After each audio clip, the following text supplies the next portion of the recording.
All right. Hi, everyone. So forewarning, I used to be a public school teacher, so I'm going to do some cold calling. It's going to be interactive. I'm going to ask for some dancing. Just wanted to freak you out, make sure you're awake. I'm not going to do any of that. It's okay. Now I got you listening, though. All right. So let's see. Okay, that's me. I'm the senior head of startup partnerships at HubSpot. I was a startup founder before I went over to HubSpot. I was actually using HubSpot to scale my business. So once I had sold my company and was approached by HubSpot for startups, I thought that was a great opportunity to continue in the world of startups and do that with a company that I know is beneficial for my community. So that's a little bit of what brought me here. And I run our team over the Americas. So we have over 5,000 startup partnerships under us, 20,000 plus startups. So we are busy. All right, this is a little bit about our agenda. We're going to talk about, if you're not familiar, what is a startup partner program? Why would you actually launch one? How do you know if you should launch one? And then tips for how to actually go about that. And then how to measure your success. That's important. That's part of our storytelling. And then we'll wrap it up with some key learnings. Also, I talk really fast because we have a lot to go through. So just picture me at like YouTube 1.5 speed, but live. All right. So what is a startup partnership? Raise your hand here if you can already think of some startup partnerships. All right. So there's a couple. I'm glad to see Built First raising your hand because we're one of your partnerships. All right. So what a startup partnership program is, it's when a SaaS company or a service provider provides an exclusive discount to startups through channel partners. Those channel partners for us are venture capital, accelerators, incubators, and we also provide education and resources. We'll go into what that program looks like in a couple of slides. But like any great partnership, it's meant to be a win-win-win. So for our startups, they're able to scale with a mature tech stack at a price that they can afford. For our partners, these are discounts that startups can't just get when they come to us directly. So it enables them to provide an exclusive discount, to provide value to these founders. And if I'm a venture capitalist, if my startup scales faster and then I have a liquidity event earlier, that's also a benefit for me. And as a SaaS company, we have a continuous stream of ecosystem qualified leads. Obviously, that's wonderful. This is also one of the fastest growing sectors of partnerships. So something that you should be on the lookout for. All right, these are 6 reasons. There's more reasons. But some of the reasons why you should form a startup partnership are, 1, we're all here as partnership professionals. We know that partnerships will enable you to scale faster than just doing this one-on-one. This enables you to have exponential growth into the ecosystem. What I will also say about selling to startups is that startups are easier to access than, think about that really complex enterprise level, long sales process. Startups, there's a lot fewer barriers. They have urgent needs that they're ready to convert, and they're also more willing to try innovative tech and to try new things. So that's some of the reasons to focus on that market. You can also increase your product loyalty by getting in early and growing with them. It is much easier to be at the base level, investing in these startups and having them scale with you than trying to convince them 5-10 years down the line to move off of their legacy product. And hopefully they have a bit of loyalty to you because you helped them early on to scale. You can also increase your brand awareness by highlighting top buzzy startups. So for example, OpenAI, the company behind ChatGPT, guess who they're scaling on? HubSpot. They are the fastest growing app in history with 100 million users as of January. They are coming through our program. See how nice that sounds? You can do that with your company. Be able to share those buzzy brands. It also will help you with improving some brand recognition and reputation.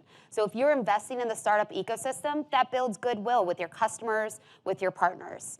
Helps you break into new markets. So when you're looking at startups as a market, this spans multiple geographies, it spans multiple verticals. This is a way for you to be able to get broad-based penetration. And then lastly, you have the potential for strategic investments and acquisition. When you are working with startups, you are able to see what are the newest ideas, who are the innovators, who are companies that we might want to invest in and acquire as we grow. Okay, so we're going to talk a little bit next about the HubSpot for Startups program, because we're going to be referencing this throughout, so I want you to know the program that we work with and how that's architected. So depending on the partnership, so we have venture capital, accelerator, incubator partners. We also have co-working partnerships and membership orgs, so they have different levels of discounting based on their different levels of qualifying. So a venture capital investment, I'm going to trust if Sequoia is going to put their money behind somebody, you've done good due diligence, I'm going to give those startups up to 90% off. If it's a co-working space like WeWork, less qualification, they start at 30% off. But we deliver discounts starting at 90% for year one for a seed company, 50% year two, 25% off ongoing. I'm going to talk to you about the theory behind that pricing structure in a bit. And then we also offer education and resources and tailored training. This part is important because it's not just about the transactional discount that's going to get them in the door. It's also about how am I going to invest in supporting you and do that through an inbound motion where we are giving first. We have over 1,200 integrations as part of that package, and they're able to access our full growth suite. I'm assuming you might know who HubSpot is, but also contextual, should add on. If you don't know, we are free CRM. We have a sales hub, marketing hub, service hub, ops hub, CMS hub, basically your whole back office with 1,200 integrations. So it's your one place to go to run your business. So think about the core parts of, let's say, Salesforce, Marketo, Calendly, Zendesk, Hootsuite, MailChimp. Roll those together, add a few. That's what we do. Okay. Now, how do you know if you should actually launch a startup program? It's not for everybody, and it's not for everybody at every stage. One of the things that I would be looking at is, are startups one of your core user groups? So for HubSpot, we realized that early on in our startup journey, we saw that a lot of startups were demoing with us and they weren't converting. And it was because there was a price cliff that they couldn't get over. So we thought, what if we give a greater discount to them when they are at that early stages as an upfront investment, and then they can grow and scale with us with a descending discount? Because when you're thinking about startups, what's different between them and like small businesses are the way and the velocity that they're going to scale.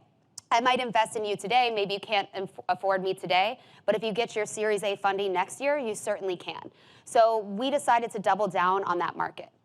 If startups are one of your core user groups, here's a couple of questions that I would be asking yourself to think about if this is a good fit. First of all, can startups get onto your product easily and get a return on investment quickly? They want to be able to, they're not going to have a dedicated person to work on the implementation of this product. They need to be able to move fast, and you need to be able to make it happen. I would also be looking at what's the churn rate for the startups that are part of your network? Are they dropping off? Is that the reason that they're dropping off? Is that something that you can architect better around? So you want to be thinking about that. You want to see if they are loyal. You want to be, managing all of their data. And then the second thing that I'd be thinking about is if your product supports key moments in a startup's evolution. There are these make or break moments as a startup, whether it is finding your product market fit, whether it is being able to test new markets, maybe it is converting users from free to paid. What is the specific moment that you can help startups in? For example, with HubSpot, I told you we do a million things. We could be applicable at many levels, but that key point when startups really use us is when they're trying to scale through automation. The last thing that I would say would help you to know if your product is a good fit is if you use a product-led growth strategy versus a sales-led growth strategy. This is generally starting with a freemium model and helping your clients and your customers to grow into it. Startups are going to be more interested if there's a low barrier to entry and they can start seeing returns right away. Okay. That's a little bit about why you should think about starting a startup program, what makes it a good fit. And I'm going to talk to you about some tips for launching a startup program, what we did really well, and what we did really bad that we learned from. Okay, so our first tip is to bring on internal stakeholders early and often as you launch your program. As we know, as partnership professionals, you're going to be working cross-functionally, and you want that group to be bought in very early on. When we started within HubSpot, we were a small but nimble team. It felt like a startup within a larger organization. That was great. But then when you don't have the dedicated resources to be able to scale, you need to work with other departments to get those dedicated resources. And if you bring them in early on, you get them invested in your growth, they understand the value to their programs, then they are going to be more willing to work with you and also to remove friction later on down the line. When you think about, marketing, they want high volume of qualified leads. How can you be an early funnel for that? If it's sales, they want deal volume and they want high revenue. How can you help contribute to that deal volume? I would also say there's generally like a planning season that you have at work. You want to be meeting with these internal stakeholders, mapping out who the stakeholders are that you want to work with, and getting in early in that planning cycle. You want to be talking to them and seeing what is their KPIs and how can you align to it. If marketing has a theme, they have something that they're focusing on, say, great, I can help reach that theme with this partner network. Here's the month that we could do it in. You don't want to be the person in Q3 that's coming in and being like, hey, can you fit me in as a favor to this one thing? It's possible, but it's not your best approach. And this really segues into talking about how you remove internal friction later on down the pipeline. So when building trust with sales is essential. Our team, our business development team, is a sales overlay model. We aren't sellers. I recommend that if you run a partner program because I want to remove that transactional relationship from a partnership building relationship. When we look at sales, they want high deal volume and they want high commission checks. When I took on this program, one of the first things that I did is I sat down with all the leaders of sales and I asked for their feedback. It's great to bring them in early on, but you need to be getting feedback along the way. It's the breakfast of champions. It also meant that some of that breakfast of champions was me eating humble pie as I talked to them and they're like, some people are like, I love the startups program. I've had great success on it. I have, been able to sell all of this. And then there's other people that are like, it cuts into my margins. And I actively steer people away from you. Tell me why I shouldn't. Like, okay, all right, I'll take the honest feedback. But what we did with that is that we were able to remove some friction and re-architect the way that we were presenting to sales. So one of the things we did is, yes, it's 90% off. That cuts into your commission check. But when they renew in year 2, you get all of that commission back on. So for my senior sales leaders, for the people that have been around a little bit, they are going to sell a smaller deal, and then they're going to have that commission just rolling in year after year. That made it a win for them. Also, revenue isn't the only thing that matters to sales. It is, but there's different ways that you can get to that. They were telling me, I don't want these small deals. And I said, that's fine. Do you know that on average, these deals close 4 times faster than your other deals because they've already been qualified, they have been nurtured. So yes, it's half the cost, but if you can close 4 deals in the same time that it takes you to close 1, then I've just doubled your commission check. So you want to be thinking about those things. Also, if you're selling this internally, you want to make sure that you can automate as much of this process as possible. Can they sell touchlessly? Can you automate onboarding? We're going to talk a little bit more about that as we go, but it's going to be a much harder sell if you're going to say, I want to deliver this huge discount. Also, I want them to have a customer service rep. I want them to have a full sales cycle. I want them to have a full onboarding. That ROI is going to make less and less sense. So another reason why you have to work a lot with your internal champions. That leads to talking about how do you create value and eliminate roadblocks throughout the full startup customer lifecycle. When we started the program, we had startups coming on. We know that they need onboarding, right? If you don't have onboarding, you're not going to see value. You're not going to be a happy customer. And the onboarding was pretty expensive as compared to the price that they were actually paying for the product. And that was leading to some friction, which meant that they were later on churning off the product. Thinking about our long-term math, we actually don't get a return on investment until year 3 because of the decelerated discounting structure. So if our startups churn before they hit year 3, it's actually a net loss for the business. So we had to go and fix that. We created a low-touch, more automated onboarding that they could do. They could also pay for the more in-depth onboarding, but this removed friction there. Then if you think about through the sales cycle, you need to be able to educate your internal stakeholders on the value of your program. But then we got into renewals. And renewals, through HubSpot, you get automated scoring, all this type of stuff. Great. But what was happening is that renewals was being told, focus on these high value deals, our enterprise level customers. That's where you want to invest. We realized that the startups were falling through the cracks here because renewals couldn't identify the fact that these are your fastest growing, high potential for upsell, cross-sell opportunities, startups, and they are the most likely to be able to upsell in that next year if you can hit them at that point that they need you most. So it's not just about starting the program, it's about figuring out how to optimize throughout the whole cycle as you go along. One of the biggest mistakes that I see people make when they launch startup programs is giving these like 10, 15% discounts that you know that you could get just off of the website. It doesn't feel exclusive, it feels transactional, and then it lives just as a discount. I guarantee you, if you start that way, it will languish on some sort of Google Docs, Airtable, something that nobody will look at because they're not going to see any value in it because it doesn't feel exclusive. Don't do that. When you think about it, like, would you rather be a coupon or a consultant? A consultant is much more valuable.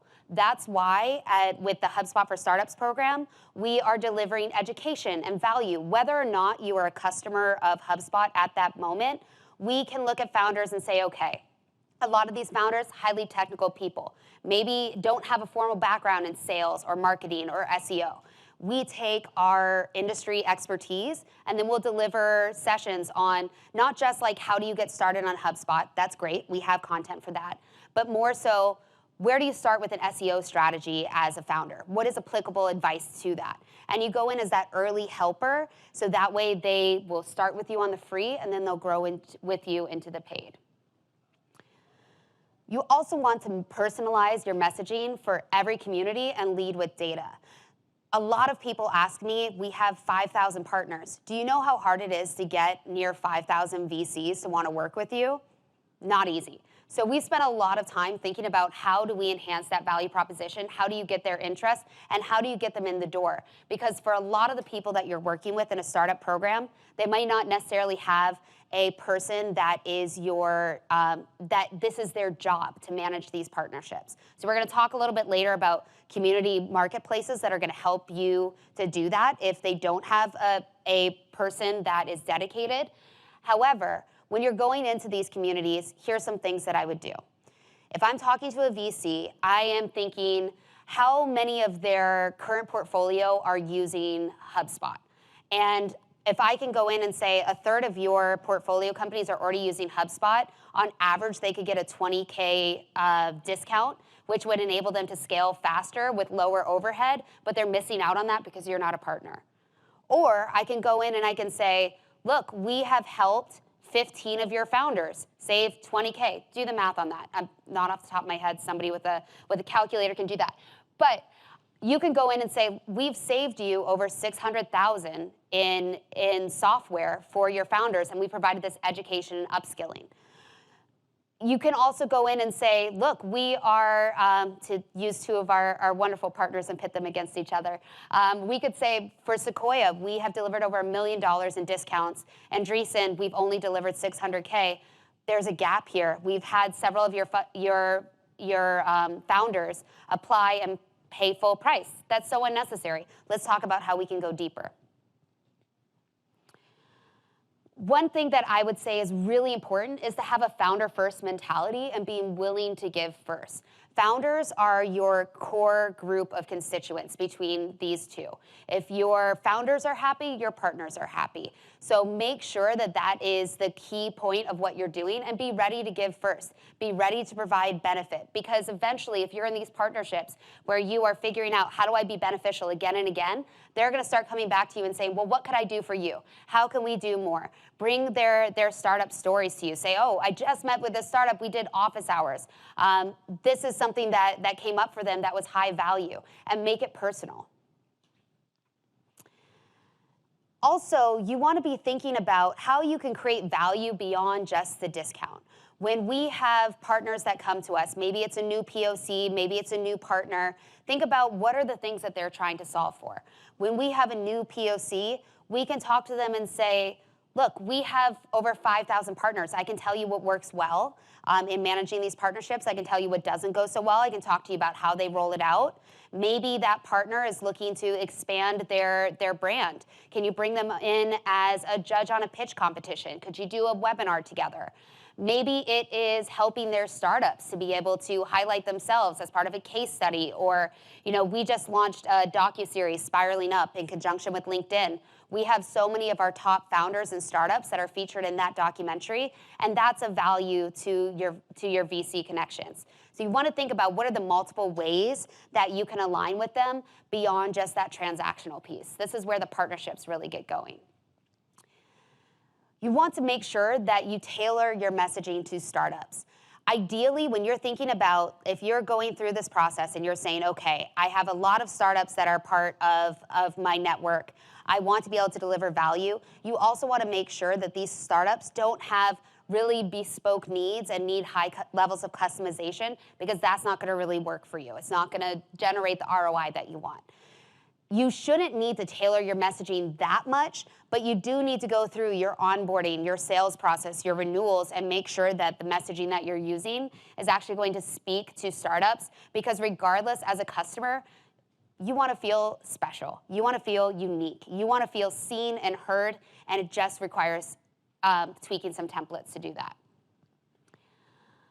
You also want to focus on what makes a good partner and what they value. We, at first, focused a lot on volume, quantity over quality. We brought in so many partners. And same with your customers. There's going to be that Pareto's principle, that 80-20 rule of 20% are going to be really productive partners, and 80% are going to be not the best use of your time. Where you would start is going into that 20% and saying, how can I provide deeper value and resources and ingrain you even further in this ecosystem? That might mean that I'm talking to those partners about how can you build an integration with HubSpot? Can I connect you to the ventures team? I had a partner that was working to build out their diversity inclusion programming. How could I source some people from our DI&B department within HubSpot to be able to be speakers for that? You want to think about what are all the tools that you have and how can you go deeper. Double down on that 20% and then focus back on that 80% and figure out how you can make them productive. What we did is we said, at first, my team, we were incentivizing people to bring on as many partners as possible. And then we said, okay, we're going to focus on partner activation. If they don't generate at least 3 leads within the first 3 months, we know that they're not going to be a good fit partner. So it's not just about who you bring on, but are they actually going to make returns? And then we started thinking about, if we could bring them on as customers, they can see the value themselves, and then that way they can communicate that to the startups. Thinking about all the ways that you can go deeper to evangelize that group of that 80%, and then be willing to make some cuts where you need to. There was partnership types that we experimented with, and later on we said, not the best use of our time, we're going to cut those partnerships. You need to be able to innovate and to adapt. These are some of the things that I think about whether a partner is a good fit. First of all, to be discerning. 90% of startups fail within the first 5 years. I want to make sure that you are a discerning partner, because I want to be, when we're giving a discount, it's an upfront investment. I want to make sure that we are investing in the right startups that you would invest into. We like partners that value education, that put founders first, because that means they're going to value what we bring to the table outside of that initial discount. We also want them to take a call. Partners will call and they'll be like, look, I just want you to sign us on, send us a discount, I don't want to do anything. And for some partner programs, that's okay. For us, we want an actual partnership, and so you need to be willing to take the call and to be able to give it some time. You need to be willing to actually promote us. We don't want to be a passive discount. We want you to actually tell me how you're going to share this with your ecosystem. And part of that is getting an idea of a commitment to a certain number of applications.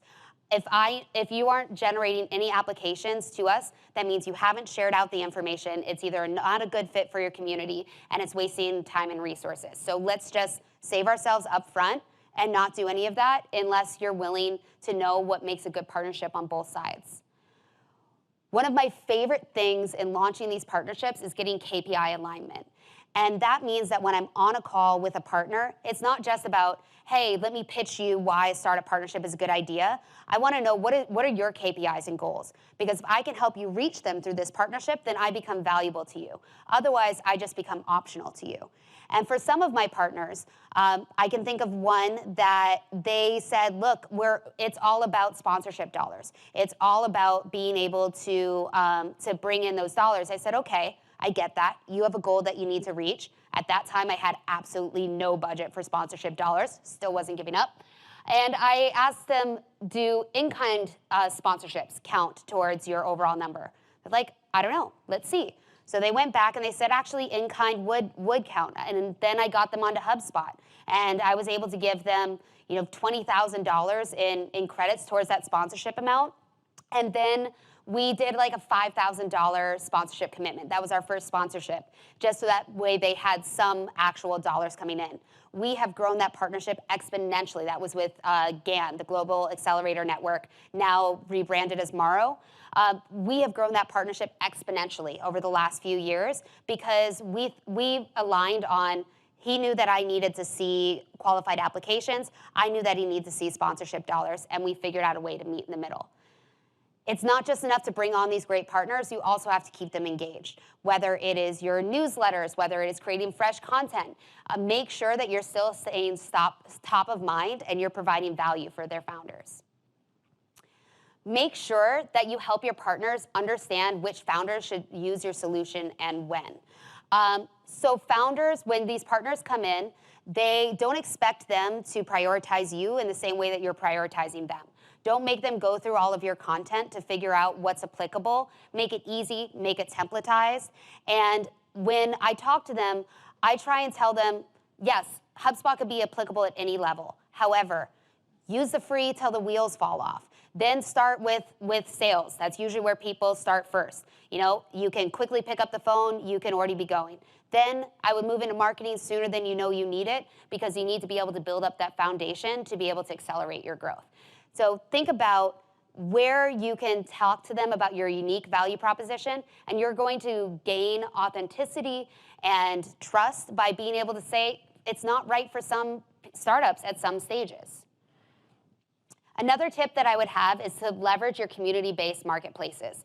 You don't have to do this on your own. When you are trying to experiment, you're trying to grow this out, there are partners out there. We have Built First in the room. They also have a table outside. They're not paying me to say this.